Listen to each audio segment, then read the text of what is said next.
Fireball. Things are getting toasty. Get your last couple puffs in, my guy. The fireball. One more big one.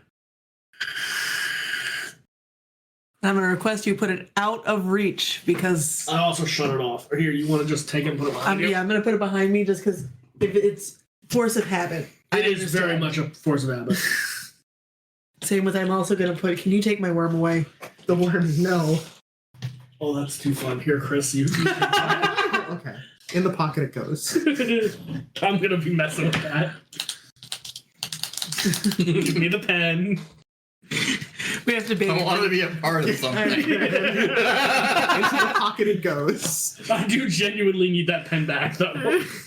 Ian will hit me if I don't return it to the store. I have a bonk stick. He has a very large bonk stick. Is that also? I used to, for one of my friends, I had a spray bottle of water that was Chris off. And it would just not this Chris, different Chris, but it was just a spray bottle. Does it work on all Chris's though? I mean, I could try and find Say it what you want again. about corporal punishment, but it works. Yeah. Okay.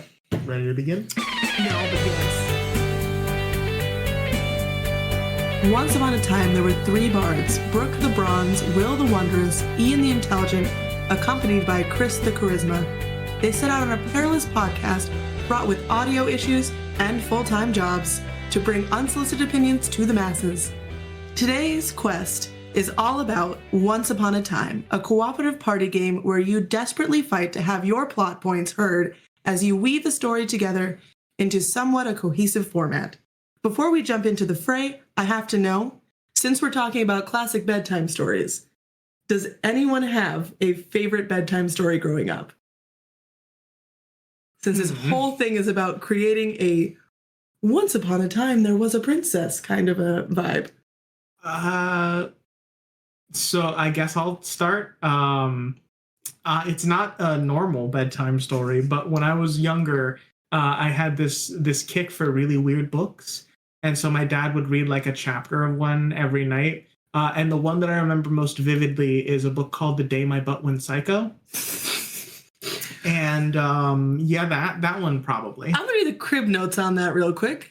So an evil scientist creates a serum that he releases into the world that turns certain people's butts into like morphing creatures. So they slop off of the body and then get their own mind and think thoughts. And then they create a totalitarian government that attempts to rule over the world, and certain butts are against this government, so they ally with the main character and his butt, who is not in favor of the government, but not in favor of the people, as they progress through the story to try and join the resistance and then take down the government of butts. Okay. I like the little critter books. Personally. To be fair, mine is about body parts as well. It was tiptoeing. I wish I had not thrown my phone Tiny across toes? the room. Tiny toes. There we go. Tiny toes. Thank you, Chris. Because it was killing me what this was. I literally had my mother go to my apartment, walk inside, look into my hope chest to find this book because I could not remember it outside of its 3 bald children with no shoes on, get their feet muddy, and have to like wash them to go to bed. Very surreal. They're not detaching themselves. They're just playing and then go, I gotta wash up before I go to bed. Gotcha. I had to do some online digging for the book I was thinking of. For the longest time, I thought it was a puffin. It was a book about a puffin, and it wasn't. It was a raven. So it was just I had a book about the North Western Native American tale about the raven who brought the sun to people. That my aunt brought from Alaska when I was very little. Oh, gonna be like, why do you think puffins, they're not native to this area? Yeah. I don't think they're native to this continent. Well, I did say Northwest America. Fair. Technically, it is Northwest. It's as Northwest as it gets. So yours were little critters? Mine was little critters when I was really, really young, and as I got a little bit older, I moved into like the Magic Tree House series. Okay. Those are definitely like the 2 big ones for my child. What about, did you guys ever do the Egyptian game? in the Gypsy game. Yes, I remember. I read that in 6th grade. Yeah. That was such a cool book. Oh, those were good too. That was also one where they were telling a story in the story. So it was very meta for a children's book. Yeah, I just want to make sure I'm remembering the right story. They have a clubhouse in the backyard. Exactly, yeah. And they find all the stuff in like the first floor neighbor's house. Yeah. And they start populating the yard with that. Yeah. Yeah. And then they find out, oh, it's magic, and now I'm back in ancient Egypt if I go through this door. I do remember that. Yeah. I vaguely remember that. Those kind of stories are what got me loving this style of gameplay, though. Because, like, this was similar to when we played Elven Folk, where it was, like, very free-form and very much about, like, that independent play you did as a child. And in, like, the book that we were just talking about, they had that aspect as well, where it was very much kids playing Magic Treehouse style, like, just making it up as they go, and suddenly it's real. And I do think there's like a certain charm to that sort of gameplay that It's something you forget about when you grow up. yeah. Because, like, we all I think most of us played pretend as a kid. No?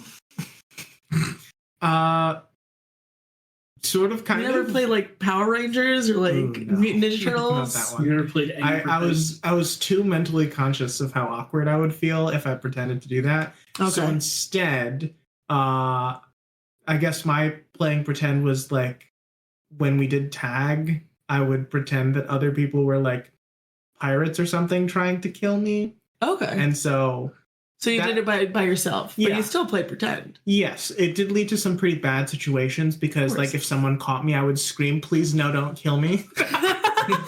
Not a great thing to yell out on the playground. Not really. But yes, I did partake in some pretend play. See, at a very young age, I realized, yeah, no, this is all, like, very embarrassing. And then I realized, if we all buy into this, like theater style, if we all really get into it, then we're the cool kids for a hot second. Mm-hmm. This is the power of yes and. Correct. My younger brother and I did all types of like pretend. We had because we also had a Saint Bernard at all times who loved to be included in things. So even if it was just like playing monsters, we were fighting with sticks, and the Saint Bernard would go and try to take the stick away. Not like to chase a stick, but because it's like, oh, they're fighting with sticks. Like, it would do the same thing with pillows too. If we had a pillow fight, it would come after us and just take the pillows away. Like Nanny from Peter Pan. And grab our arm and just try to pull us away. It's like, absolutely not. You are not fighting Yeah. on my watch. Saint Bernards are great for that. They're just free babysitters. Live-in babysitters. That's great. Honestly, that makes a lot of sense about your St. Bernard's temperament now. Mm-hmm. But before we get too lost in the sauce. Oh, we will always Fair get enough. lost in the sauce. You've missed that I've missed a aspect lot. of this podcast, as we tend to get a little more lost. than It's we like used to. 70% sauce. It's been a while. We're glad to have you back. We're almost a soup at this point. Yes, soup with random issues every time. I just want to be able The to help. issues are getting more consistent. Let's hope this issue isn't audio this time. It's always audio. Boise. Yeah. You haven't edited in so long, Chris. Oh, it's been a while, yeah. It's always audio. It's a different kind of audio problem every time, but it's always going to be an audio problem. We got Help me gremlins check in our this, right? computer. Well, we have Craig now. Craig does all the hard stuff for me. Yes. That's fair. Yeah, it's hilarious that a Discord bot is far more capable than our like $100 of audio equipment. Oh, we're gonna get it working. I'm going to figure this out. Somebody has to go to school. That's really No. what it is. No, Brooke needs another random kick of hyperfixation. That one needs to happen. And the problem is, right now I'm working. Summertime, I can do this. I just need a space to set things up and hours to play with things. If Ian and Larry give me, a month off so that I can go take an adult education course and I can get certified in audio equipment, I'll be fine. There's too many dials, too many knobs. Back on track. Once now. upon a time, there was a grading rubric that started with number of players. Smooth segue, man. I know. Smooth. Silk. So this game went from I think it starts at 2. It doesn't start at 1. Yeah, right? no, it starts at 2. 2 to 6 and up players. it doesn't actually give an upper limit on that, which I think is actually pretty good. So I gave this a 4 for from 2 to 6 and up players. Yeah. They change the amount of cards per person based on how many players there are. So it does scale to the amount of people involved. So yeah, I give that a 4. Yeah. But I do like how they added in the, hey, we're saying like 2 to 6, but like if you want to do more, go for it. Like that's what a party game's about. So I gave it a 4. Yeah, I also gave it a 4. It seems like it's the happy median number of players that we like to have to begin with, but then that room for expansion. And it doesn't seem like adding more players is going to negatively impact the gameplay at all. It's just it might take a little bit longer, but it's a party game. I also put a 4. I do appreciate a game that does not limit itself with the maximum number of players. Though, what was out of curiosity, I'm assuming 6 and up had its own category for a number of cards each person got? yeah, it ends at 5 cards each. Okay. So we played with 7 in our hands, 6 of the story cards, and then our ending card. So I'm assuming it's 7, 6, 5. Yeah. It goes all the way to 10 for 2 players. Oh, really? Yeah. Oh, Jesus. That's a lot. Well, you're only 2 people weaving a story together, so. Yeah, that's fair. Alrighty, transitioning into comprehension. I don't think anyone was confused on how we played this game. I gave it a 3 only because it was kind of vague in some spots, which when you're first starting the game does not help. But I just because of the kind of flippant language, I was like, it might be confusing if this is not if you don't have someone who's played it before, because I was able to give you the rules really quick. Yeah, that may have influenced my grade. I gave it a 4, but I feel like after you explained it to me, it seemed fairly straightforward. I only think I needed to stop twice to ask for clarification. And most of those were on edge case rules. I gave it a 3 for comprehension as well. I feel like there were some aspects of this that, I mean, the basic game is easy enough to grasp. You put down a card, you tell a story, you do that. The rules are more or less clear on that. I don't know. There seemed to be a decent amount of confusion through our first playthrough, despite the fact that it in theory, should be a lot simpler to go through. And so I knocked it a point for that. You also mentioned that we just came off of a rather heavy board game that we covered last time, where it was very rule-oriented. Oh, yeah, don't get me wrong. This is a breath of fresh air compared to Unfathomable. But I'm just saying it might be whiplash on our part, going like from really structured to like, hey, go for it and tell a story together. Like it's very different mindsets. I feel like from my perspective going into it, obviously this wasn't the first time we played once before.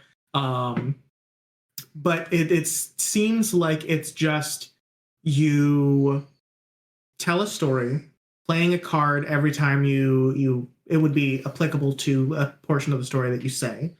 And then if someone else has a card that says interrupt, based on what that word is, as you have to fit that into the story. And then if the person says something that you says the name of a thing that you have in your hand, you just play that. And those seem like the 3 main rules, which aren't too difficult for me to grasp, which is why I gave it 4.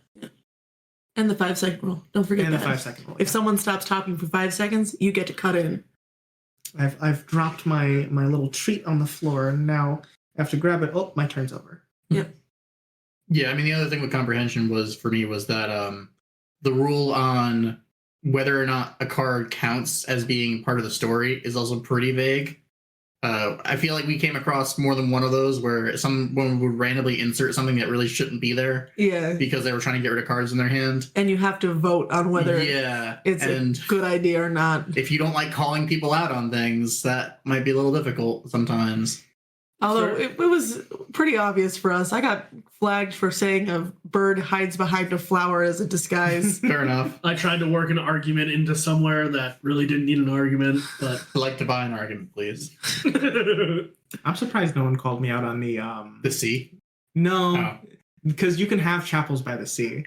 But the logger just being there. Yeah, that I was going to, and I'm like, well, maybe we're going a Tin Man route. Like, maybe this is turning into the Wizard of Oz. And I was like, fine. I was like, maybe we're still in the forest heading to the sea. Yeah. All right, my justification is boats need wood to be made out of. There's usually going to be a logger that's providing the wood for the boats. There's always a forest by the edge of the coastline. It makes sense. I think it comes down to how well you're able to weave your card directly into the story. If you do a good enough job kind of making it make sense, no one's going to call you out for it. Yeah. I now have the Monty Python Lumberjack song in my head, and it's refusing to leave. Oh no. Don't sing it. We'll get copyright struck. Yeah. But then I get a signature from one of the Pythons. You get a signature from one of the Python's lawyers. We'll isolate it. We'll make it look like it's from one of them. From the desk of. I refuse to comply until one of them gives me a signature. Like the Drake and Josh episode where he's like, it's signed by Oprah. It's a restraining order. But it's signed by Oprah. That was from when he hit her with his car, right? Yeah. Speaking of things signed by Oprah, paraphernalia. Yeah, so just for everybody, we're using the party game rubric, so paraphernalia is next. The first two are the same in every rubric, but after this, it's going to get a little different than most of our other episodes. In case you were wondering why we were grading up to 4 points. Yeah, because we usually, It's got to add up to 42. That's the whole joke. Let us have our fun. We committed to a joke 25 episodes ago, and we're sticking with it. Brooke accidentally made it happen on the rubric and then said we were doing this forever because I am the one that makes the rubrics. So for paraphernalia, this also includes cost. Yeah. So this game costs 25 for the base, 11 for the create your own cards, and 15 for the other expansions, and there are 6 of those. Just for that. Money-wise, I think it's fine. You don't have to buy anything else. It is just the deck of cards, so I gave it a 4. I gave it a 3. I think it's a very affordable price. You would probably only pick up at least in my reckoning of it, would pick up the base game and then one of the expansions and then maybe the create your own cards, which would come up not to a very steep, but a little above the average cost of about $65. Which at that point, they do have a deal on Amazon, of course, where you can buy all of the expansions for $100. So you can get all of it for $100, including the create your owns. Yeah, I think it's a good price. Now, does the create your own, or not the create your own, but the collection box, does that come with its own organizational method? God, no. Okay, I didn't think so. I'm glad that I'm keeping it at 3. Yeah, though. no. So I just wish that people would take more time for their box management. I've screamed this on almost every episode we've done, but this is just 4 pull boxes. Yeah. So 7 pull boxes. Your complaints are starting to sink in with me too, because I graded it a 3 because I would have liked to see some form of organization outside of just the individual boxes that they come in. I gave it a 4 for paraphernalia. I think that the price is more than fair. Brooke would have written down that for all 6 expansions and the base game, you're looking at $100 all in. That's not bad. No matter what kind of game you're looking at, even with like party game expansions, they're usually like 25 each. It's just a little bit more expensive than Wingspan. For Smash Up, it is. Well, I mean, one of the games we're probably going to be covering this year is Eclipse, and that's like $120 for the whole game, easily.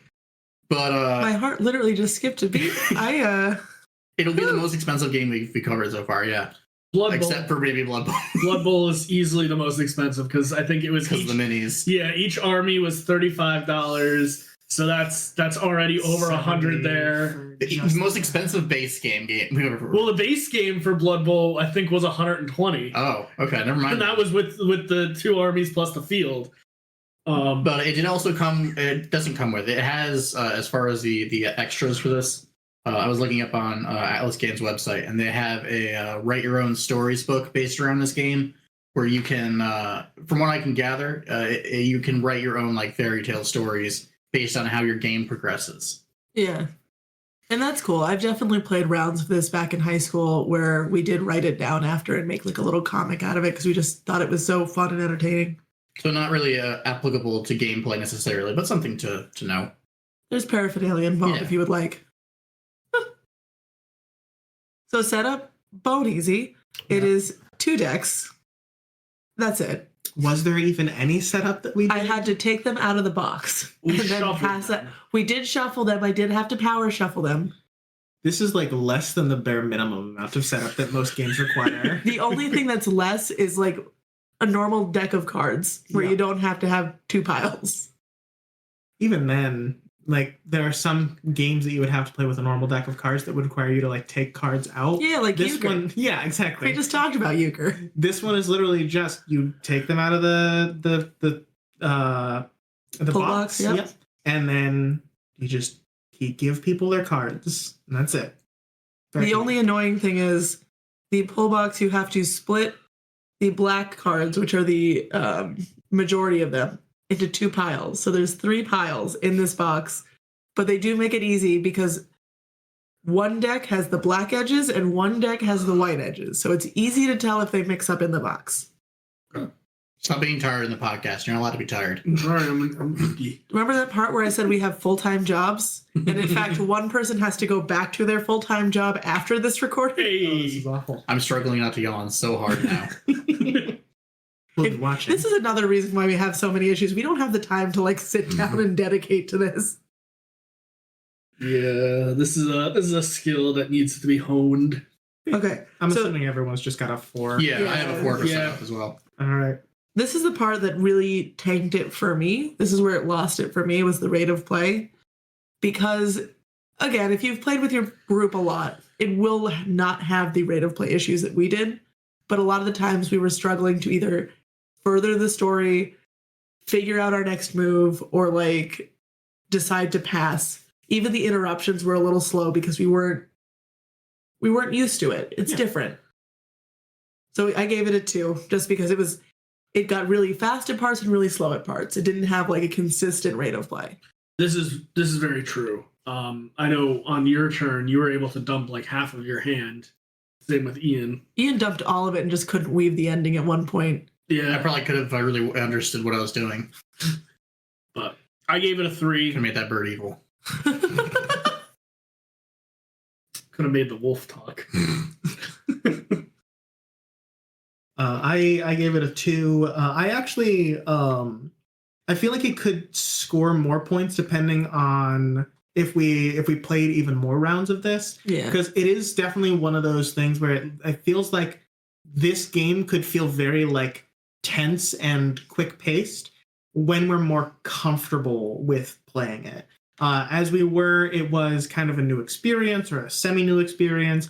We weren't quite positive of the decisions we were making or of how to weave the cards that we had into the narrative. So it played a lot slower, except for folks who had like a good sequence of cards that they could play to build up their story. But then after that, then things kind of tapered on. So I feel like if we got more comfortable with it, it would be going a lot faster. Or for groups that are more comfortable with sharing like communal stories in that same regard, it would go with a much faster rate of play. I will say I used to play this pretty regularly with 2 of my buddies back in high school. And we did this, it was this and Magic the Gathering. So we switched back and forth between them and spent all night doing that.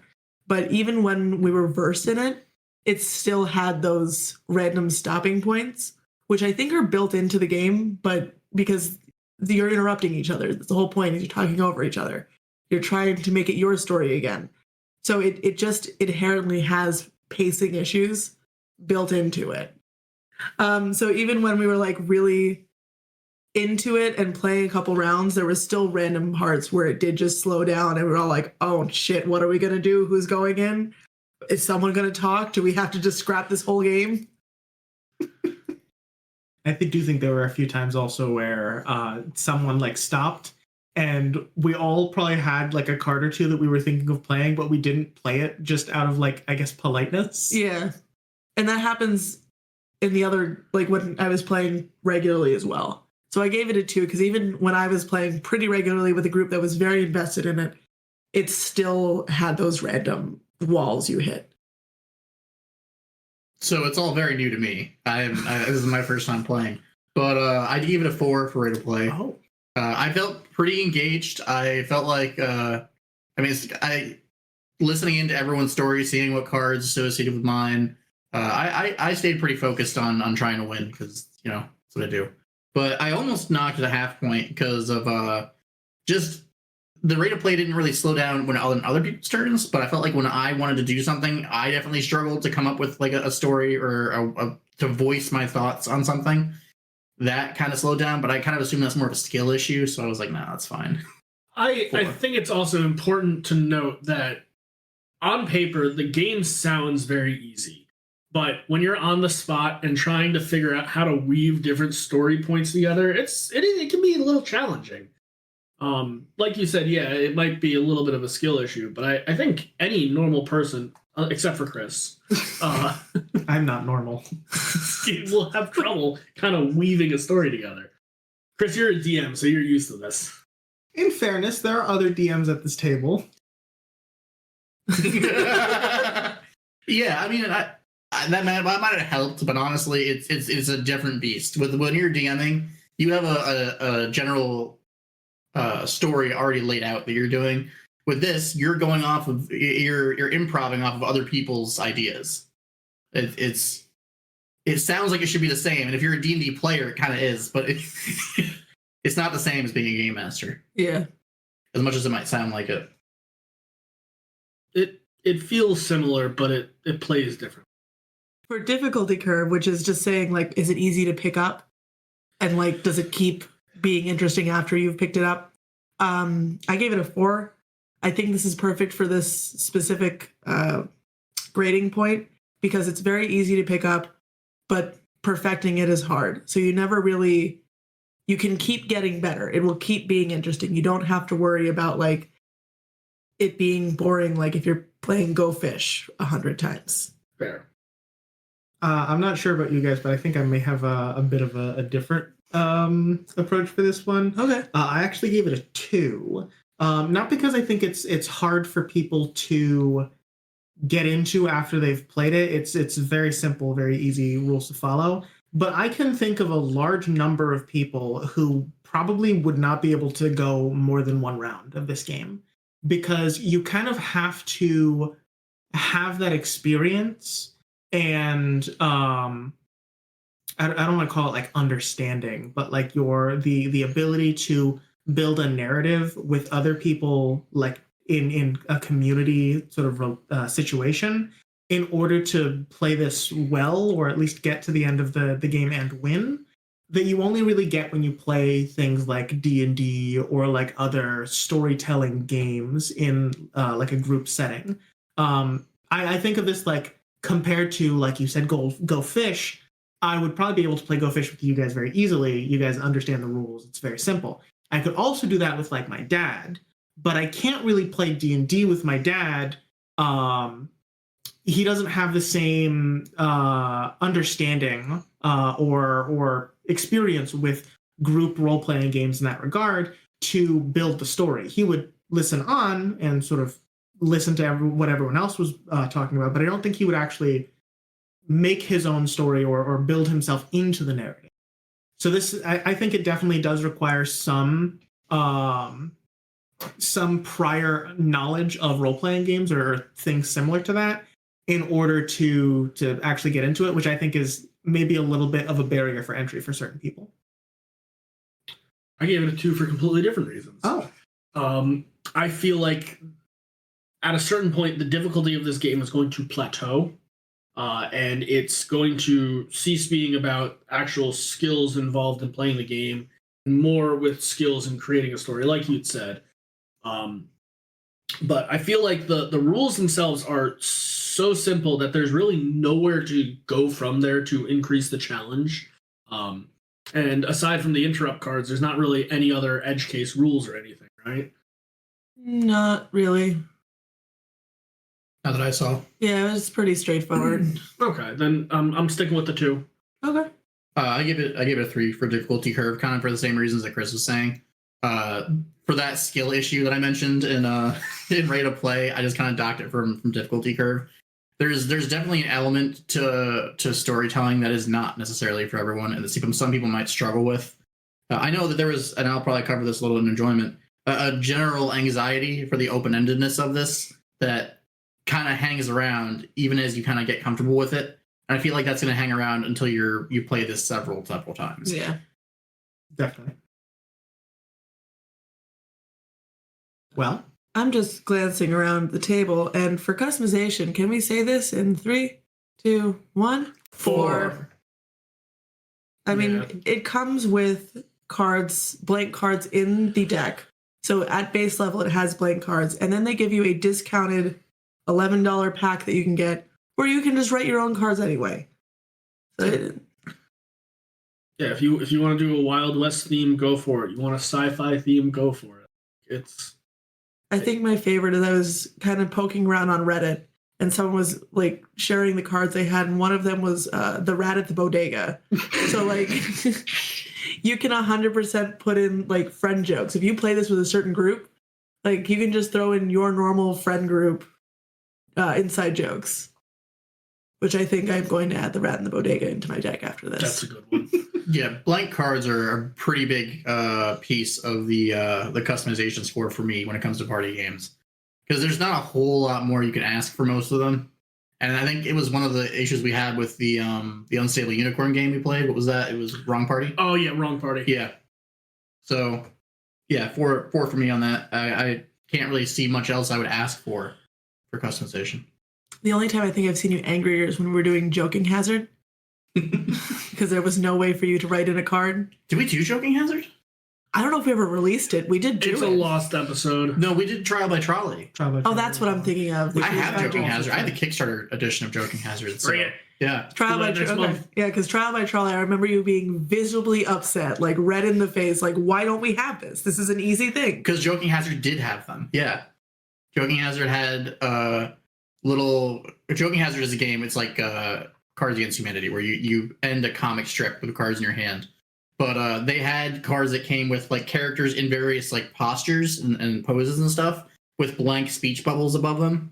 And they didn't do this is that. Yeah, but they 2 didn't do years of pent up rage, Yeah. an episode that was never released. We'll my get hill back. I've died on. We'll get back to it after he calms down. I mean, how did everyone enjoy I almost said Story Train, Once Upon a Time. Maybe that's the next card I'm going to put here is Story Train. The Story Train. I gave it a 4. This is one of my favorite styles. I love open-endedness. It allows for a lot of interaction between people, and that is my big thing with board games, is bringing people together and making them talk, as shown by me making you answer very personal questions in the last episode, or 2 episodes ago now. Oh yeah. Yeah, we did. Sorry, this is also just We're episode Not we're Really catching Chris up on. Strangers. Yeah, Yeah. we're not really strangers, which And is all what was just the other questions one? for each other. But I we hope had the those kids weren't edition. Any of your like your bank question? No, it was like, when's the last time you were happy? Ooh. Can I have your Oh. mother's maiden name and the name of your first pet? Oh my god, of course. But I think one of them was like, what was the last thing you lied to your mother about? Yeah. Yes, that that was one of was. them. That was one of them for the family edition. I'm like, this is gonna cause problems. There were a couple in there that were a little uncomfortable. Like stare longingly into. Yeah, it was look into each other's eyes for 30 seconds and Stop longing. yeah, and then say what you think. The card didn't say it longingly. They had a staring Eye contact. contest. Ian took it as a personal challenge and was like, I'm going to stare into your eyes until you are uncomfortable. Blink. Looking at Ian in the eyes is uncomfortable. I wouldn't go that far. Unless he's trying to make you uncomfortable. Oh my god. Oh. It's just I would never. Love you. I give this a 3 for enjoyment. I think I mentioned before, I more or less had fun. There was that level of anxiety of talking to people on the spot and improving that's just always going to be there, and it does kind of take it away of the enjoyment away from me a little bit. Yeah. Nothing against the game, it's just a very personal thing on my end. I also gave it a 3 for similar reasons. It was very fun while we played it, and when there were certain portions where I felt like, I'm kind of cheesing, or I don't think I'm doing this right, and then I would pause, and then it would kind of get me in my own thoughts. And so, barring those situations, it would probably have been a 4, but with those, got it a 3. I gave it a 4. Use. I really do love these style of games. I'm gonna say it's a 4 with an asterisk. I feel like the enjoyment of the game is entirely dependent on the people you play it with, and I'm lucky enough that we have a great group to play with. I feel like if we played with another group, my enjoyment may be different if the story goes in a different direction. Especially with how dark some of the endings get. Yeah. I could see some people in our friend group taking it way too far. That's kind of what I'm glad you know what I'm talking about. Yes. Yeah. I could see it, but also that could be with any board game. Yeah, this is true. Just this one suffers from that problem a little bit more. Yeah, this one is very blatant. It's right there on the cover. For recommendation, you guys have said the very reasons why I gave it a 3 instead of a 4. You have to have the right group for it. Mm-hmm. You have to buy into it. Just like when you were a kid, we talked about it earlier. You have to yes and each other to death and really buy into the process and not be afraid of being called out and interrupting. It's about trying to get that joy sparked. But like, if that's not you, then this is not going to be fun. It's going to be uncomfortable. If I could expand on that. Go for it. Because I gave this a 2, and for very similar reasons. I think that for a lot of games, people who join in, especially like first time playing a game, which I feel like recommendation is exactly who that's for. Having the rules and everything set in stone makes it a lot more comfortable to jump into a game. And without guardrails, I guess we'll call it in this case, with being so open-ended, a lot of people would really struggle with this unless they're really going to commit to it. And not everyone's willing to commit to a game. Usually they'll play it kind of as a way to pass time. With this, I mean, I don't know. There are definitely some people who would struggle to put real effort into this and could make it very uncomfortable to play with. Okay. I also have it at a 2. And again, we're kind of one mind in that regard. There are, to very specific people, I would probably have this as a 4, but in general, knowing the folks that I know, probably about half of them I would want to play this with and would therefore think that they would enjoy it. So that's why mine would be sitting at about 2. I gave it a 3 for reasons that were already stated. I think, it's important to play with the right group. But more importantly, I feel like, and this is going to tie into replay value as well, I feel like if you play this with somebody else and then recommend that they pick it up themselves, they may be less inclined to. Just because I don't know how many cards actually come in a pack, but I don't want to count them. I'm not going to make you count them. Thank God. I just had to do the math for our final score. I can do no more math. But I definitely foresee if you're not actively changing up what expansions you're using, you could fall into the habit of kind of making a story and then it kind of all following the same beats no matter what. That's fair. But I don't think it's that big of a problem that it deserves any more than a single point docked. How would you feel about playing it again? I also gave it a 3 for the above stated reasons. Kind of smoothly transitioned into the both. 4, I would play this every day if I had people who would like to. I miss Chelsea and Adam. They are far away now. They're in different states. I give it a 4 for replay value as well. We were ready to do more rounds. We didn't have to go places and do things. I'm sorry. Being adults suck. Yeah. Well, think about it. In 30 years, we get to retire. If we live that long. They're changing that. They want to raise it to 70 now. In 40 years, we get to retire. And by the time we're 60, they're going to change it to 80. You never get to retire. You are company now. I can't have this panic attack. I'm supposed to go to the bar after this. So bars are for. You have your existential crisis on the drive there, and then everything's fine by the time you're there. Fair. For those listening at home, there are 120 cards in the story deck.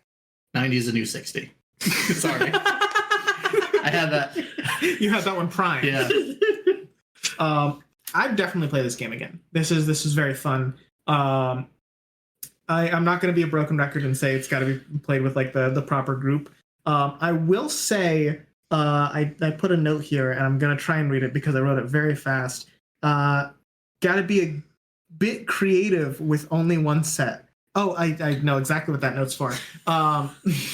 So if you only have the base set and you don't have any expansions, if you're going to be playing it a lot, I would assume you're going to encounter the same cards a lot, or at least similar situations, because no one's ever created like a new or original thing, or that saying. I don't remember exactly, but things always seem to return back to some sort of generally understood narrative or things that have already existed because they work. And so if you only have the base set, to avoid getting to that situation, you may want to be a little bit more creative to improve your own experience with playing it multiple times. For example, I believe I had Fairy Princess during one of the sections. And I probably could have used both of those in different ways. For example, maybe someone who refers to someone else as princess is like a nickname, but not literally a princess. Something in that regard. Just to spice up the narratives. I think that was kind of what I was getting at with what I was saying. I think you just said what I said, but better. I did. And more coherently. I stole your thoughts and I put them in the shredder and then I rearranged them like a ransom note. Yes, exactly. But yeah, I would buy this. Yeah. I did buy this. You did. I did. And I've contemplated buying this as gifts for people. So I think that's definitely I would buy this. I probably wouldn't buy this, but I definitely would play it if a friend bought it. Yeah, that's what I gave it a 1 for the 2-point category. I might buy it if it were like it's on sale or a thrift store or something. I have a lot of party games and I don't use party games a whole lot, unfortunately. Because a lot of the people I hang out with, they like to play real board games. And I'm like, okay, but what about Trial by Trolley? And they're like, but how about Scythe? And I'm like, oh, okay. And then Brooke comes along and says, only party games. I can't deal with the competitiveness. Yeah. Fair. One of the main reasons why I would buy this, but this is, I guess, my last thought in this regard before you, I guess, transition less other. But I liked Brooke's idea of having this as a like an in media res sort of game, where, for example, if you're playing a D&D or basically any other role-playing game, having your player characters play this as if it is an actual thing that takes place within the narrative would be really, really fun. And I don't know is it all right if I provide like we can talk about it. So this was right before we started recording. We all watched Owl House here, and there was a specific villain who was meant to be a child. Who is a spoiler, technically, if you haven't. But, spoilers for Owl House. Skip ahead 15 minutes. 2.5 and also 3. We're at the tail end of this podcast. We're going to end up with like... Yeah, they're just going to hear the ending. Either way, if you have that kind of a character, you don't want your characters beating up a child. It is not fair. So if you wanted to add that element into D&D, this would be a great game for one of the final battles where you have to beat him at a story. Tell him a bedtime story, he goes away. I was even thinking, and this is completely out of left field here, but you could use this game, have the players for session 0 play a round of this. You take notes of the major story beats, and then you convert that into a campaign. That might be a fun idea. That'd be cool. That'd be something. You said something entirely different though when we brought up using this in D&D. Do you want to? Oh yeah. Well, I've always been a fan of like the campfire scenes. There's actually a game that I'm working on right now, or a RPG, I should say, that I'm reading through right now, which has a big focus on those. But basically just like the periods of downtime that the players get to go through, where they kind of have a little bit more narrative wiggle room with what they do and what events transpire. that I have always just been a huge fan of, because I feel like that's how you get the most authentic sort of D&D experiences. Just the small things. It doesn't have to always be the world is ending, tragedy, etc. But just like, here's something that happened when I went into town to get some bread. This reminds me of something that we did during TJ's campaign. Oh God, right. We had a side game going on because there were a lot of people at the table that we called Bunions and Flagons, where it was our characters pretending to own bakeries, and it was a D6 based system that we had made, that you rolled how much bread you made, who came in, did you sell that bread, was it of good quality? Such a good. I gotta find those and print those up because that was a blast. It was. See, like small things like that, they're flavorful. They improve your D&D experience, and I feel like this fits in with that as just like a thing that your characters could be doing, or like if you were having like a break from D&D, like you didn't want to have an actual session, but you still kind of wanted to play D&D. I'm saying play with big air quotes. You could do a game like this in character, and I think that would be really, really cute and like really fun. Yeah. All right, guys, we need to try this now. Oh no. I mean, I've always been I've always liked incorporating new ideas into D&D, like new games. I especially did that with puzzles. Yes, you're always the best at the puzzles. I miss your puzzles. Your puzzles were good sometimes. Sometimes. Ooh. You didn't like the mirror puzzle? I hated. Well, no, wait, was that the one with the genie? That was the one where you had to figure out which one of you was actually working for me. No, that one was actually good. That one was a good one. And the Akachu one was also really good. It was the last couple of them that were not as good. I mean, every puzzle I just like the creativity behind your puzzle making. Like you took it as an art form. We're getting very off topic. Yes. Final scores. Yes, let's go. Let's get out of here because I'm pretty sure they've already stopped listening at this point. Yeah, we're just ranting. We have a Bards After Dark podcast for that. We really should. Back in the college days. We just tell random stories about it. Okay. I would love that. Later. So I gave it a 38 out of 42. I gave it a 35 out of 42. I gave it a 33 out of 42. And I gave it a 36 out of 42. Bringing us to a average of 35 and a half. Not bad. No, it's honestly, that's usually where our party games end up. Yeah. If it didn't, I thought this was going to go, I'll be honest, when we talked about doing this, we were watching, what is the sports that Super Bowl. There we go. Super Battle. Yeah. Sports. Yes. So we were watching that and we talked about this game, and I literally ran into the other room and we were like, who are we going to have on for this? And I dragged Chris over to us without any kind of... No pomp or circumstance. No explaining why I'm dragging him. Just, you have to be into the conversation now. Don't pay attention to how late into the month we've actually planned out our episodes. Yeah. Just a smidge.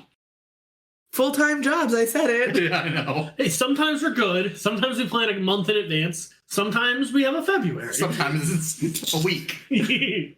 Sometimes we do 2 in one day and then split them up if we're really on top of things.